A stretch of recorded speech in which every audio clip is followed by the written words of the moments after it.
Sir मेरे को देखो इस लाइन में मेरे को कम से कम 11 साल हो गए इस लाइन में। दवाई भी डाल दी तो अंदर तो आप गए ही नहीं। जो पोल्ट्री फार्म में टीका लगा के जानवर को बड़ा किया जाता है, नहीं सर, क्या माल तो बना लिया, तैयार हो गया, लेकिन खरीदार नहीं है।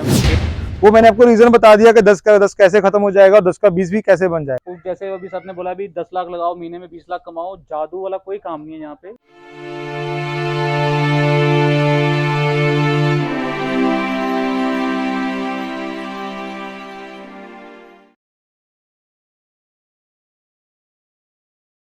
तो हेलो दोस्तों, मैं हूँ आपका होस्ट एंड दोस्त सौरभ शर्मा। तो आज मैं आया हूँ पोल्ट्री फार्म पे। इस पोल्ट्री फार्म का नाम है चोपड़ा पोल्ट्री फार्म। तो आज हम इस पोल्ट्री फार्म पे इसलिए आए हैं भी बहुत से लोग नया पोल्ट्री फार्म करना चाहते हैं। तो क्या वो करने का सही टाइम क्या है, करने में दिक्कतें क्या आती हैं, और कुछ अफवाहें हैं इस चीज़ों को लेके भी। इसमें लॉस ज़्यादा होता है, कई लोगों ने बहुत से पैसे इन पे गवा भी दिए हैं। तो क्या वो बातें सच हैं? इन बातों को जानने के लिए आज हम चोपड़ा पोल्ट्री फार्म पे आए हैं। और आज हम आपको मिलाएंगे इस चोपड़ा पोल्ट्री फार्म के मालिक नीतीश चोपड़ा जी आज हमारे साथ हैं। Hello Saurabh ji. Hello Nitish ji, welcome. क्या हाल चाल? बस बढ़िया सर, आप सुनाओ। बढ़िया सर। तो सर आपका वेलकम है हमारी वीडियो में। जी तो आपका भी। थैंक यू, आज आपने हमें अवसर दिया आपके फार्म पे आने के लिए। जी तो हम आपसे कुछ चीज़ें जानना चाहते हैं कि मार्केट में बहुत से क्वेश्चन चलते हैं पोल्ट्री फार्म को लेके। जी कई लोगों ने बोला भी बहुत अच्छा बिजनेस है, कई लोग कहते हैं भी बहुत घटिया बिजनेस है, इसको करने से लॉस हो जाता है, नुकसान हो जाता है। तो आज वो बातें जानना चाहते हैं कि वो वाकई बात में सच है या झूठी है। और कुछ फार्मर जो नया फार्म खोलना चाहते हैं, इस पूरे आपके शेड बनाने में कितना खर्चा हुआ, क्या क्या दिक्कतें आती है, क्या परेशानियाँ आती है और क्या इसके फ़ायदे हैं, आज आज आप हमें उन चीज़ों के बारे में बताएंगे। सबसे पहले बात करते हैं, आप इस लाइन में कैसे आए? सर मेरे को देखो इस लाइन में मेरे को कम से कम 11 साल हो गए इस लाइन में। जी। और इस लाइन में मैंने जब आया था तो इस मेरा मेरा बचपन से इंटरेस्ट था कि थोड़ा मैं कुछ एग्रीकल्चर रिलेटेड काम करूं। तो वैसे मेरी हमारी जो बेसिकली फैमिली है वो हिंदू फैमिली है। तो हमने हमारी कोई खेती बाड़ी नहीं है, कोई एग्रीकल्चर कोई लैंड नहीं थी हमारी।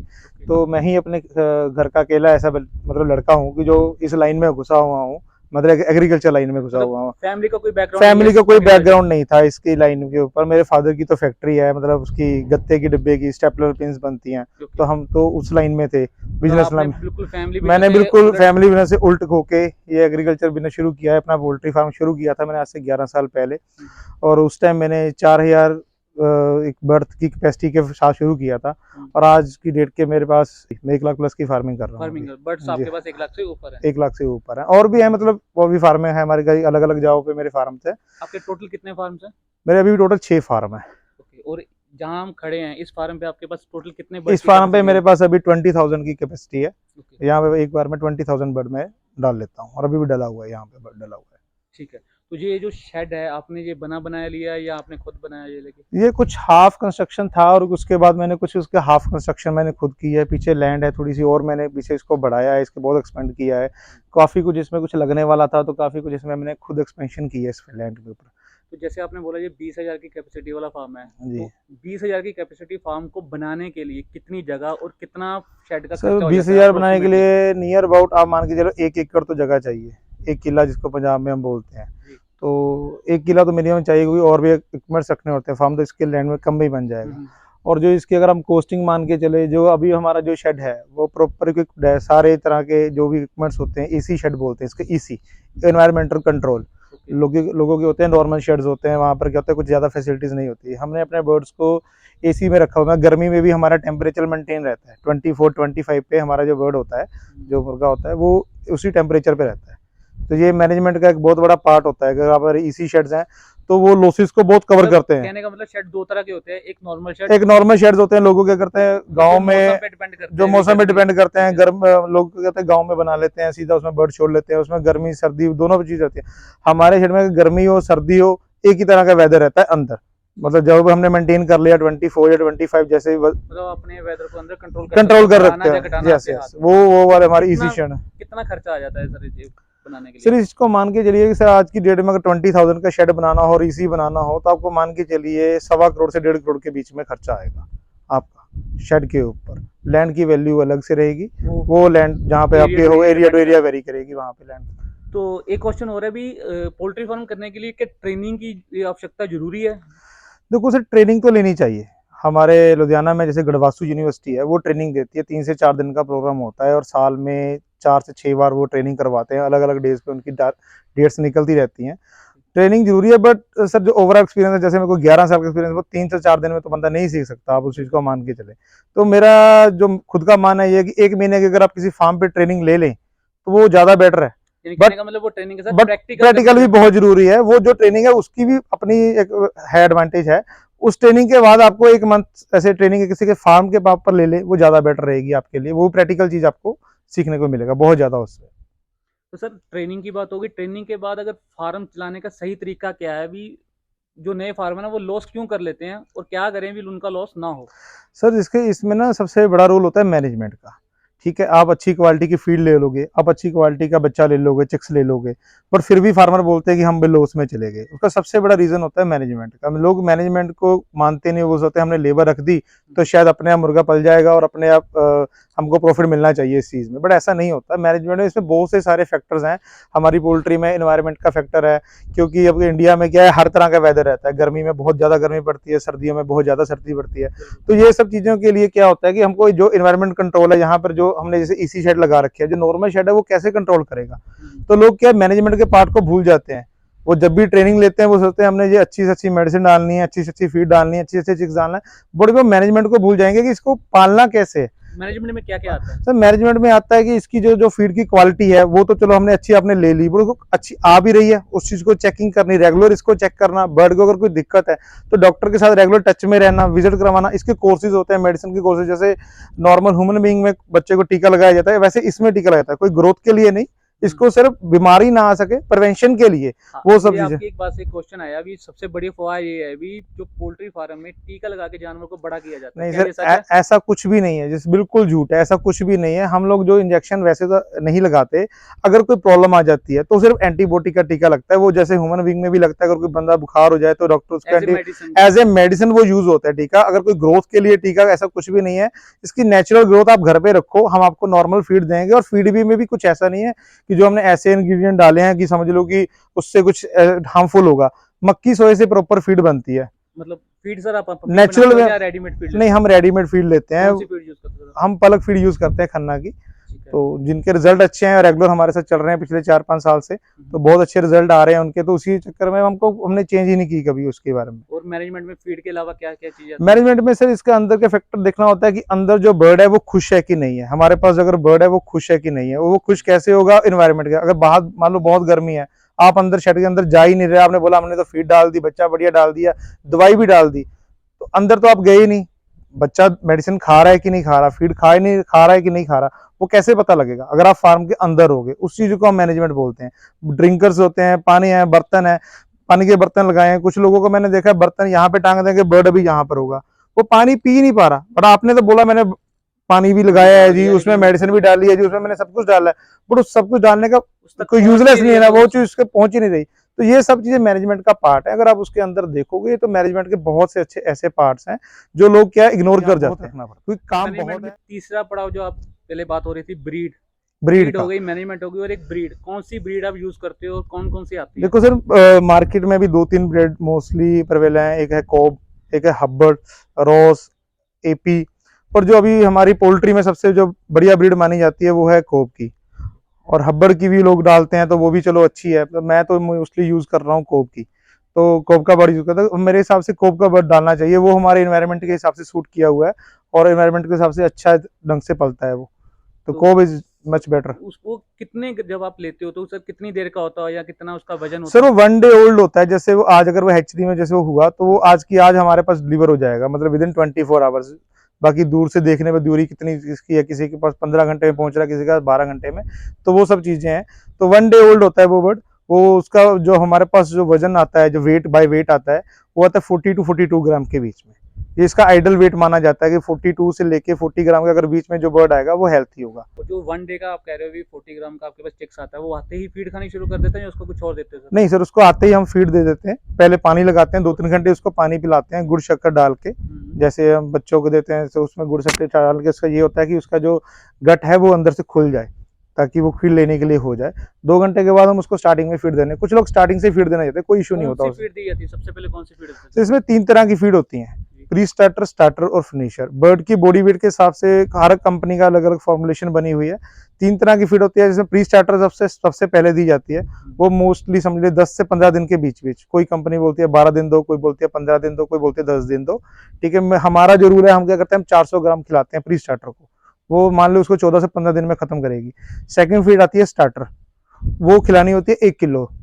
जब तक बॉडी वेट बर्ड का 1 किलो का नहीं हो जाता, तब तक हम उसको स्टार्टर खिलाते हैं। वो मान के लीजिए 24 से 25 दिन लेगा टोटल, शुरू से लेके तब तक। और फिर लास्ट में आती है फिनिशर, वो आप तब तक खिला सकते हो जब तक आपने उसको भाड़ा करना है, मतलब 2 किलो का करना है, 3 किलो का करना है, वो आपकी सेल के ऊपर, अभी आपने कहाँ पे सेल करना है। 1 किलो का करने के लिए कितनी फीड खा जाता है? सर आज के टाइम में जैसे फीड बहुत एडवांस हो रही है, फॉर्मुलेशन डॉक्टर बहुत अच्छी बना रहे हैं, क्योंकि इसमें मेन है प्रोटीन और सोए का। जैसे प्रोटीन एनर्जी कितनी है, बर्ड को कितनी रिक्वायरमेंट, अगर उसकी रिक्वायरमेंट पूरी कर देते हैं तो वो जल्दी उस हिसाब से पूरा कर लेता है। तो आप मान के चलो 1 किलो बर्ड का होने के लिए 1 किलो 300 ग्राम फीड लगती है, 1 किलो का बॉडी वेट बर्ड का आ जाता है। मतलब FCR जिसको बोलते हैं, FCR जिसको बोलते हैं, वही बोलते हैं कि 1 किलो 300 ग्राम खा के 1 किलो का बर्ड हो जाएगा। कह रहे हो या मैक्सिमम बता रहे हो? ये एवरेज बता रहा हूँ सर, ओवरऑल एवरेज। इससे कम भी आ जाती है समटाइम 1250-1200 ग्राम के, वही मैंने आपको बताया ना, इसमें एनवायरनमेंट का फैक्टर है। अगर बर्ड आपका जितना खुश है, वो खुशी से जितनी जल्दी फीड खाएगा, वो उतनी जल्दी बर्ड का वजन लेगा। और 1 किलो कितने दिन में हो जाता है सर आपका ये बर्ड? या मान के चलिए 23 से 25 दिन के बीच में। ठीक है, तो सर आप फिर 1 किलो का ही सेल करते हो या इससे बड़ा करके सेल करते हो? सर ये मार्केट के ऊपर डिपेंड करता है, रेट के ऊपर डिपेंड करता है। वैसे मेनली मैं हमेशा 2 किलो का ही करता हूँ, मैं छोटा माल सेल नहीं करता। मैं सर इसको सेल करने में कोई दिक्कत, किसी परेशानी है? जैसे नए फार्मर बना लेते हैं और कहते हैं भी माल तो बना लिया, तैयार हो गया, लेकिन खरीदार नहीं है, रेट कम मिल रहा है, मार्केट में बताया कुछ जा रहा है, रेट के इशू ऐसा है कि देखो सर, हमारा काम है डिमांड एंड सप्लाई का। ठीक है, जैसे अगर कुछ डिमांड, जैसे कुछ टाइम ऐसा डिमांड थोड़ी सी कम होती है, जैसे लाइक श्राद्ध आ गए, नवरात्रे आ गए, तो इन टाइम में क्या होता है कि सावन का महीना जैसे 1 महीना गया, तो इनमें टाइम में क्या होता है कि डिमांड थोड़ी कम होती है। बट ऐसा नहीं है कि सेल में कुछ इश्यू रहता है, सेल चलती रहती है डे बाय डे। बट थोड़ा सा जो नए बंदे आते हैं, तो थोड़ा सा उसमें मार्केट में उनको थोड़ी सी परेशानी देखने को मिलती है। बट वो हमारे अगर टच में रहेंगे, वो किसी भी पुराने फार्मर के, तो आई थिंक कोई भी फार्मर हमारा ऐसा नहीं है कि उसकी हेल्प ना करे। करने में दिक्कत नहीं है? नहीं, दिक्कत कुछ नहीं है। रेट का थोड़ा सा, जैसे हम लोगों को पता है मार्केट रेट में अभी क्या है, तो नए फार्मर से थोड़ा सा 1-2 रुपए सस्ता ले लेते हैं जो अपने ट्रेडर्स होते हैं, तो बस इसी में सेल करने में कोई दिक्कत नहीं। जैसे आप डिस्ट्रिक्ट लुधियाना से हो, तो यहाँ तो मुझे लग रहा है सेल की कोई दिक्कत है ही नहीं है, क्योंकि यहाँ पे नहीं, यहाँ पे ऑलरेडी डिमांड बहुत, लुधियाना बहुत बड़ा सिटी है, तो इसके लिए डिमांड की कोई कमी नहीं है। ऐसा जो नए फार्मर आ रहे हैं, ऐसा क्या करें कि उनको फार्म में लॉस ना हो? जैसे कि फार्मिंग में आने वाली कुछ बीमारियां होती होंगी, इनमें कुछ दिक्कत है, या कोई मौसम के रिलेटेड कोई दिक्कत होती है, या कोई ब्रीड ऐसी होती होगी जो ग्रोथ नहीं करती है, तो आप क्या सुजेस्ट करते हो कि कौन सी ब्रीड लेनी चाहिए, क्या उनमें ध्यान रखना चाहिए, ताकि उनको आफ्टर ऑल लॉस ना हो, जिसके लिए बहुत बदनाम हो चुका है पोल्ट्री फार्म? देखो, हमारी पोल्ट्री में सबसे बड़ी बदनामी का डर लोग यही बोलते हैं कि ये बर्ड बच्चा मर जाता है, तो तरह तरह की दवाइयाँ यूज करते हैं, ये सब चीजें। वो दवाइयाँ इसीलिए यूज करते हैं, लोगों की मैनेजमेंट की कमी है। मैंने आपको पहले भी बताया कि अगर आप जैसे कोई बच्चा बीमार हो गया, अब आपकी मोर्टेलिटी शुरू हो गई, ठीक है, तो उसको बचाने के लिए तो लोग मेडिसिन डालेंगे ही ना, तो उसको इंजेक्शन भी लगेगा। तो वो सब चीजें हैं कि जैसे अगर आपको लॉस कवर करना है, तो आप क्या करें कि उसको पहले दिन से ही उसके लिए प्रिवेंशन रखें। ठीक है, ऐसा नहीं है, चलो हमारे पास ईसी शेड है, जिन लोगों के नॉर्मल शेड्स भी हैं, उनको भी वहां पे फैसिलिटी देनी चाहिए। चाहे नॉर्मल पंखे लगाएं, अगर गर्मी है तो फर्राटे वगैरह लगाएं, पानी का ध्यान रखें, फार्म के अंदर टाइम स्पेंड करें, ना कि बाहर ऑफिस में बना के। मैंने कई लोगों को देखा कि सर हम तो सारा दिन फार्म पे बैठ रहे थे, फिर भी लॉस हो गया। फार्म पे बैठना लॉजिक नहीं है, फार्म के अंदर आप देखें कि एक्चुअली में परफॉर्म क्या कर रहा है बर्ड, क्या कर रहा है, उसको देखेंगे कि बर्ड प्रॉपर फीड खा रहा है, उसका वाटर इनटेक कितना है। वो डेली वाटर इनटेक हमारे पास चार्ट होते हैं, वो सभी जब ट्रेनिंग लेते हैं, वो सब डॉक्टर्स उनको बताते हैं कि इतना डेली वाटर इनटेक होती है, इतनी डेली फीड इनटेक होती है। तो उसको कैलकुलेट करें कि वो रेगुलर ले रहा है कि नहीं ले रहा, पानी उतना पी रहा है बर्ड की नहीं ले रहा। अगर नहीं पी रहा, इट मीन्स कोई ना कोई दिक्कत है। जब वो दिक्कत आ जाएगी, जब वो मरना शुरू हो जाएगा, हम तब लोग उसका ध्यान रखना शुरू करते हैं, तब लोग मेडिसिन डालते हैं। अगर हम स्टार्टिंग से उसका ध्यान रखेंगे तो आपको उसकी जरूरत ही नहीं पड़ेगी। कौन सी बीमारियां जो मेन प्रॉब्लम? देखो, इसमें सबसे बड़ी जो हमारे स्टेट में दूर करते हैं सीआरडी। सीआरडी क्या होता है? कफ रेशो, मतलब कफ बन जाता है, उसके अंदर सारा रेशा भर जाता है जानवर के अंदर, तो उससे क्या मरना शुरू होता है। वो मैंने को पहले ही बताया, वो सब इन्वायरमेंट चेंजेस होते रहते हैं। यहाँ पे कभी गर्मी है, एकदम से सर्दी है, तो उससे क्या होता है कि बर्ड थोड़ा सा सेंसिटिव होता है। जो छोटा बर्ड है, 1-2 किलो का बर्ड होता है, तो जल्दी पकड़ लेता है बीमारी को। जैसे अपने फार्म के बाहर लिख के लगाया भी फार्म के अंदर आना मना है। हाँ, इसमें सबसे बड़ा बायोसिक्योरिटी का भी एक बहुत फर्क है। जैसे ना, ये छोटा जानवर की वजह से दूसरे शेड से बीमारी बहुत जल्दी कैप्चर करता है, तो हम क्या करते हैं कि जैसे कोई हमारे पास फीड सेल्समैन आते हैं, मेडिसिन के सेल्स रिप्रेजेंटेटिव आते हैं, तो वो किसी दूसरे शेड से आते हैं, फिर हमारे पास हमको मिलने के लिए आएंगे। तो इसलिए लगा रखा है कि जो पर्सन आए जो हमको बाहर मिल ले, जो हमने बाहर ऑफिस बना रखा है, इसीलिए हमने यहाँ पर अपना ऑफिस भी नहीं बना के रखा। इसलिए आपने हम यहाँ पे किसी ऑफिस को नहीं भी एंट्री नहीं देते हैं यहाँ पे, किसी को भी हम मिलने के तो लिए ये भी हम बाहर। बायोसिक्योरिटी का ही बायो सिक्योरिटी पार्ट का है। रीजन है, एज सच और कोई पार्ट नहीं है, और कोई रिस्ट्रिक्शन नहीं है, सिर्फ बायो सिक्योरिटी की वजह से कि उसके साथ कोई बीमारी ना आ पाए हमारे शेड के ऊपर, इसके लिए हम यहाँ पे किसी को एंट्री नहीं देते। और यही जो हमारी मेनली बीमारी होती है, सीआरडी होती है, कॉक्सी होती है और गंबोरो होती है, ये सब बीमारियां इसी चीज का वजह, मैनेजमेंट का ही पार्ट है। अगर हम मैनेजमेंट को ठीक रखेंगे तो किसी तरीके की कोई लॉस नहीं होगा, कोई बीमारी का लॉस की जो बात है वो मार्केट की सिचुएशन है, ये लाइव बर्ड का काम है, इसके 100% प्रॉफिट की कोई गारंटी नहीं ले सकता, बट आप अपने प्रॉफिट को मैक्सिमाइज कर सकते हो, अपनी बीमारियों को कम से कम लेके प्रॉफिट बढ़ा सकते हैं। प्रॉफिट को बढ़ा सकते हैं। लोग मोस्टली लॉस खाते हैं मोर्टेलिटी की वजह से। वो क्या करते हैं, जैसे 5,000 जानवर डाला, उसमें 3,000 मर गया। आपके हिसाब से कितने % तक जायज है? अभी इतना मर जाए कोई दिक्कत नहीं है, इससे देखो ज्यादा मेरे नहीं हिसाब होना चाहिए। से 3 से 5% मर जाए वो तक जायज है, चलो उतने के हम मान सकते हैं कि बर्ड कभी जैसे बड़े लॉट्स आते हैं 10,000 20,000 बर्ड इकट्ठा आता है, तो उसमें मान सकते हैं कि 2-4% 5% तक या बर्ड जो छोटा कमजोर आया होगा साथ में, वो उसकी डेथ हो सकती है, उसकी मोर्टेलिटी हो सकती है। बट अगर उससे अच्छी ज्यादा management बढ़ती हो है, अच्छी मैनेजमेंट होती है, तो सिर्फ वो भी 5% से भी हम बचा लेते हैं। बचा सकते हैं। हम 2% तो एक्चुअली में जो कंपनी का रूल है हमारी इस पोल्ट्री में कि अगर हम जैसे 10,000 बुक करवाते हैं 2% एक्स्ट्रा आता है फ्री ऑफ कॉस्ट, तो हम तो कोशिश होती है कि उसमें भी से भी बचा ले, मैनेजमेंट अच्छे से अच्छे करके। यही सर आपका प्रॉफिट है। और सबसे बड़ा क्वेश्चन जिसके लिए शायद ये सब लोग वीडियो देख रहे हैं, मेन क्वेश्चन ये है, आखिर बचता क्या है? क्या कॉस्ट आती है बर्ड को पालने में? ये सबसे और अच्छा क्वेश्चन है क्या आपका से कि क्या कॉस्ट आती है। देखो सर, इसकी कॉस्ट ना वेरी करती रहती है टाइम टू टाइम। एक्चुअली है तो ये एग्रीकल्चर काम, और डिपेंड करता है, इसमें 90% आपका जो पैसा लगता है वो है फीड के ऊपर लगता है। ठीक है, फीड की कॉस्टिंग क्या होता है, वेरी करती है किसके ऊपर, मक्की और सोए के दाम के ऊपर, क्योंकि इसमें मक्की और सोया दाम पड़ता है। आज की डेट में अगर मैं एवरेज कॉस्ट मान के चलूं, एक बर्ड को रेडी करने के लिए हमको 90 रुपीज पर केजी की कॉस्टिंग पड़ती है। ठीक है, तो वो अगर उसकी सेल है, जो अभी हमारा जो माल है वो समझ लीजिए कि 110 रुपए या 112 रुपए हमारे फार्म से उठाया जा रहा है पर केजी। बड़ा माल जो आप जो बड़ा माल 2 किलो, हम लोग 2 किलो का रेडी, 1 किलो का माल जिसको सप्लाई का माल कहते हैं, जिसको तो उसका सप्लाई रेट का भी माल ज्यादा होता कहते हैं, हाँ जी, उसका रेट कुछ 10-12 रुपये हमेशा एक्स्ट्रा रहता है। एक्स्ट्रा रहता है, जैसे कल की अगर मैं मार्केट डिमांड करूं तो कल 135 रुपीज थे सप्लाई के। तो वो अगर वो माल रेडी करने के बाद तो उसकी कॉस्टिंग भी थोड़ी सी ज्यादा रहती है, क्योंकि जब हम 2 किलो का माल करते हैं तो उसमें चिक्स का रेट तो वही रहता है, वो 2 किलो पे डिवाइड होता है। जब किलो का करेंगे तो चिक्स का रेट एक हो जाएगा। और 1 किलो का कितने दिन में होता है आपने बताया था? 23 या 24 डेज के अंदर, और तो 2 मैक्सिमम किलो का 25 डेज तक लेके जाएगा। 25 डेज में आप 1 किलो का कर देते 1 किलो का रेडी और कर 2 देते किलो हैं। का 2 किलो का करने के लिए 35-36 डेज, मतलब पहले 25 दिन में 1 किलो का, और अगले 10 दिन में वो 2 किलो 2 किलो का हो जाता है। इसीलिए बिल्कुल, उसका रेट थोड़ा सा कम रखा गया है, मतलब ज्यादा होता है 1 किलो वाले का, 1 किलो वाले क्योंकि का उसको ज्यादा टाइम लगा उसको 1 किलो वाले को ज्यादा टाइम लगा। जो स्टार्टिंग में इन्वेस्टमेंट है वो तो सारी 1 किलो पे लगी, जो तो मेडिसिन के कोर्सेज होते हैं, चिक्स की कॉस्टिंग है, और जो सारे 1 किलो पे लगी, बाद वाले के रेस्ट के लिए तो हम सिर्फ 10 डेज लिए। एट दी एंड कितने % तक प्रॉफिट ले सकता है अगर एक फार्मर लेना चाहे तो?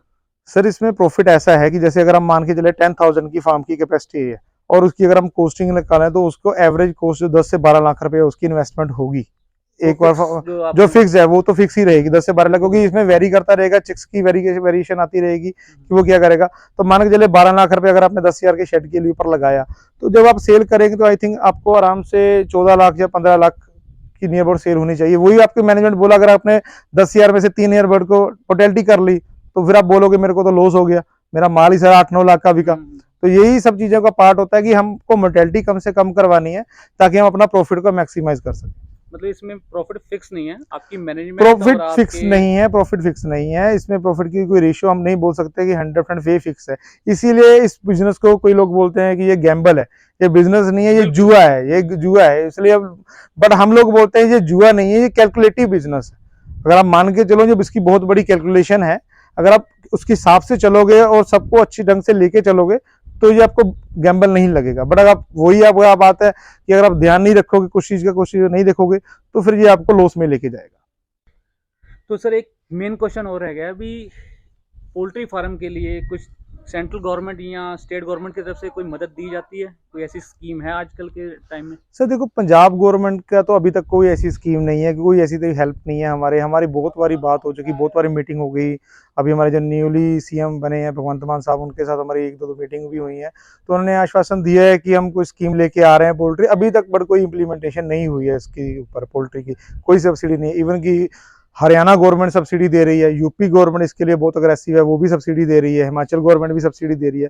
बट पंजाब में अभी तक की कोई सब्सिडी का अभी कोई प्रावधान नहीं। तो अभी तो हम लोगों ने, हमारी जो एसोसिएशन है इंडिपेंडेंट पोल्ट्री एसोसिएशन, तो उसका हमने एक प्रस्ताव दिया है अपने सीएम भगवंत मान साहब को कि हमारी जो एसोसिएशन है इसके रूल और रेगुलेशंस को फ्रेम किया जाए। अभी तक तो हमारे इस बिजनेस को किसी सेक्टर में लाइज ही नहीं किया गया, गवर्नमेंट की किसी बुक्स में नहीं है हम कि हम एग्रीकल्चर में हैं या हम किस कल्चर में हैं। हमारे पोल्ट्री फार्मर को अभी तक इस चीज़ में लेके नहीं गया। इसके रूल्स गाइडलाइंस गढ़वासू ने ना एक फ्रेम करवा के हमने एक प्रपोजल दिया है। तो उसके प्रपोजल के लिए हमारी बहुत बारी मीटिंग हो चुकी है सेंट्रल गवर्नमेंट के साथ या अपने स्टेट गवर्नमेंट के साथ। तो कोशिश कर रहे हैं कि जल्दी से जल्दी वो मान जाए हमारी सेंट्रल स्टेट गवर्नमेंट और इसको इम्प्लीमेंट करवा सके। तो इसके लिए पोल्ट्री में बहुत बेनिफिट होगा। आपके हिसाब से क्या फ्यूचर है पोल्ट्री फार्मिंग का? देखिए जी, बहुत ब्राइट फ्यूचर है, बहुत अच्छा फ्यूचर है मेरे हिसाब से। तो हम तो 11 साल से कर रहे हैं और हमको ऐसा नहीं है कि हम इस चीज़ को बुरा बोल सकें। अगर गवर्नमेंट हमारा साथ दे, पंजाब गवर्नमेंट हमारा साथ दे और जो गाइडलाइंस हैं हमारी गढ़वासू ने बना के दी हैं और सेंट्रल गवर्नमेंट ने भी दी हैं, अगर वो पंजाब गवर्नमेंट इसको इम्प्लीमेंट कर देती है पंजाब में, तो आई डोंट थिंक सो कि कोई भी प्राइवेट फार्मर है जो लॉस में जाएगा। और जो इंटीग्रेशन है वो भी अच्छे से काम कर पाएगी और जो प्राइवेट फार्मिंग है वो भी अच्छे से हो पाएगी। तो मेरे हिसाब से तो बहुत अच्छा फ्यूचर है इस पे। तो आप कुछ अपनी तरफ से जो कोई नया फार्मिंग करना चाहता है उसके लिए कोई मैसेज वगैरह कुछ देना चाहते मैं यही कहना चाहूँगा कि कुछ लोगों को मार्केट में र्यूमर्स हैं कि बहुत प्रॉफिट होता है जी, लाखों रुपए बच जाता है, 10 लाख लगाएं और 10 लाख ही कमाएं। तो ऐसे र्यूमर से बचें, ऐसा नहीं है। ये एक प्रॉपर बिजनेस है। ये कोई ऐसा नहीं है कि आप ध्यान ना दें और एक छोड़ दिया मुर्गे को पालने के लिए खुद ही खुद पल जाएगा। क्योंकि बहुत से हमारे पास ऐसे कस्टमर्स आते हैं, लोग हमने शुरू किया था जी, हमने बंद कर दिया, हमको लॉस हो गया। वो कभी भी लॉस का रीजन नहीं ढूंढ पाते कि वो क्यों हुआ। वो बोलते थे मर गया जी, वो मर क्यों गया, आपने उसको अच्छे ढंग से क्यों नहीं पाल पाए। जिस मतलब अगर आप उस चीज को अगर आप समझ लोगे तो ये बिजनेस फिर आपको अच्छे से समझ आ जाएगा ये बिजनेस में क्या है। लॉसेस है, सब कुछ है, वो डिमांड सप्लाई का काम है। आप किसी भी लाइफ स्टॉक का काम करोगे उसमें कुछ ना कुछ डर तो रहता ही है, इसमें बीमारियों का भी, हर चीज का रहता है। बट इतना नहीं है कि आप उसको काम को कर ना पाए, और इतना बड़ा प्रॉफिट भी नहीं है अगर आप उसको मान के जाएंगे 10 का 20 हो जाएगा। मैंने कई वीडियोस देखी हैं जो जेन्युइन रिव्यूज नहीं देते, वो क्या करते हैं वीडियोस चलाने के लिए लोगों को बताएंगे जादू है जी पोल्ट्री फार्म, आप 10 लाख लगाएं और एक महीने में 20 लाख कमाएं। तो ऐसा कुछ नहीं है, प्रॉपर कैलकुलेटिव बिजनेस। अगर कोई ऐसा बिजनेस होता तो आई थिंक सभी बड़े बिजनेसमैन पोल्ट्री फार्मिंग कर रहे होते और कुछ ना कर रहे होते। तो चोपड़ा जी का कहने का मतलब ये है भी ये एक बिजनेस है, प्रॉपर बिजनेस है। जैसे आप कोई दुकान चलाते हो, कोई फैक्ट्री चलाते हो, वैसे ही ये बिजनेस चलने वाला है। ये कोई साइड बिजनेस नहीं है भी आपने साइड में खोल लिया और खुद ध्यान नहीं दिया तो ये अपने आप चलता रहेगा, ऐसा कुछ नहीं है। इस पे आप खोलोगे, इसको एज ए प्रॉपर बिजनेस लेके चलो, मेन बिजनेस लेके चलोगे तो ही प्रॉफिट कमा पाओगे। मैनेजमेंट, फीड, ब्रीड और मौसम सब कुछ डिपेंड करता है। ये हर एक चीज की कैलकुलेशन है जी, हर एक चीज की फीड की कैलकुलेशन है, कितनी लगेगी, कितनी खा के एफसीआर देगा, और बर्ड की कैलकुलेशन है। तो एक कोस्टिंग निकल के आती है हर एक चीज की। हम ऐसा नहीं है कुछ भी कर सकते हैं, ये एग्रीकल्चर है जो कुछ भी हो जाए, मोर्टेलिटी है उसकी भी उसके ऊपर भार पड़ेगा। तो इसलिए प्रॉपर आप इसको बिजनेस मान के चलो। जैसे कि फैक्ट्री में हम एक प्रोडक्ट बनाते हैं तो उसकी कोस्टिंग निकालते हैं तो तभी उसको मार्केट में सेल करते हैं, वैसे ही इसमें कोस्टिंग निकलती है तभी हम मार्केट में सेल करते हैं। तो ऐसा नहीं है कि कोई सी भी रेट पे फीड आ रही है तो किसी भी रेट में हम कुछ भी बच्चा निकाल रहे हैं। तो अगर बिजनेस मानो तो ये बिजनेस की तरह ही आपको प्रॉफिट देगा। और ये सिर्फ उन लोगों के लिए है जिनको फार्मिंग का शौक है।